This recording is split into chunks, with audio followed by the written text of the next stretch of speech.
let's talk about hiring service writers specifically. The service writer job to me is likely the most difficult in the automotive service industry.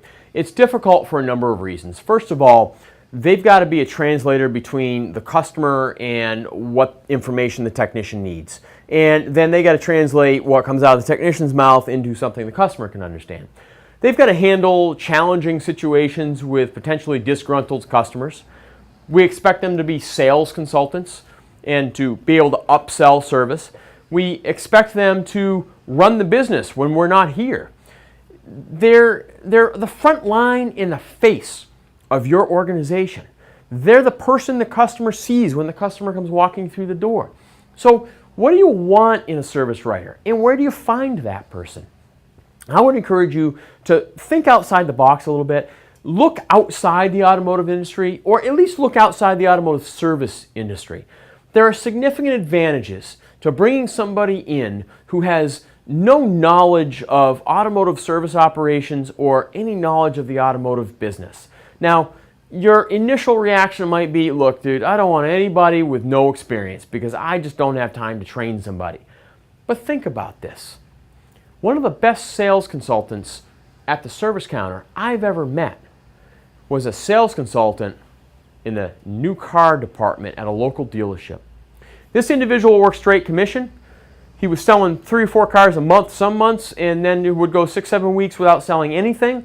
So his income was up and down. It just didn't work for his family. The owner of that particular dealership understood that. He knew the shop in town that was hiring. They'd both been local businesses for years.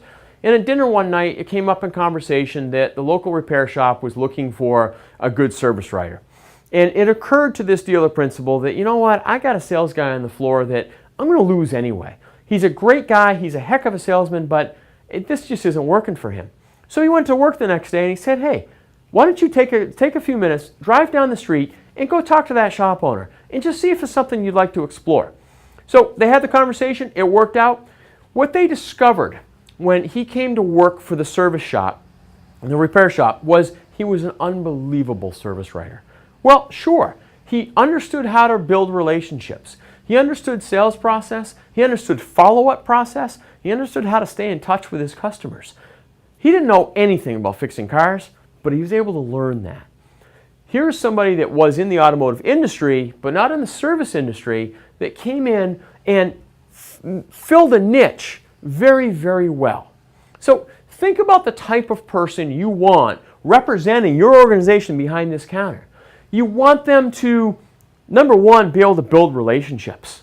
So they should be people persons.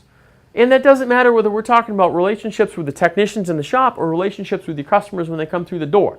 They've got to have relationships with both. You want somebody that's going to represent your business appropriately. And most specifically, represent your market very appropriately. I've watched service organizations hire service writers. They hired a male service writer, a female service writer, and a service writer of Asian descent because they were smack dab in the middle of an Asian community. And they realized that if we hire somebody that can speak a certain dialect of Mandarin, whatever it was, that we might be able to talk to a lot of these customers that we normally wouldn't get. Sure enough, you wouldn't believe what their business did as soon as they hired that Mandarin-speaking service writer. So think about your market, the customers you currently serve, the customers you would like to serve, and the skill set required to serve those customers. You can teach somebody the automotive business, but you can't always teach people skills. So keep that in mind. Other good places to go looking for service writers? Teachers. Teachers can make very good service writers. Why? They've got people skills. And what do we say the whole sales process was about? A bunch of segments ago, we said sales is knowledge and sales is building relationships. What do teachers do? Oftentimes, teachers don't make enough money and they're looking to expand their income. Sometimes you can even get a seasonal position filled by a teacher. I've known a lot of teachers that were service writers in the summertime and they taught during the school year. It worked for them. Summer was the busy season at the shop. They needed a job during the summer. They did really, really well. Look outside the automotive industry. Look for people who are relationship builders, who give knowledge, whose job it is to provide knowledge to others, and who are very trainable. I want somebody who is moldable. I want somebody who is trainable. And I want somebody who can come to understand my service operation. So be very, very specific in what you're looking for when it comes to a service writer. You don't necessarily want somebody with service writer experience.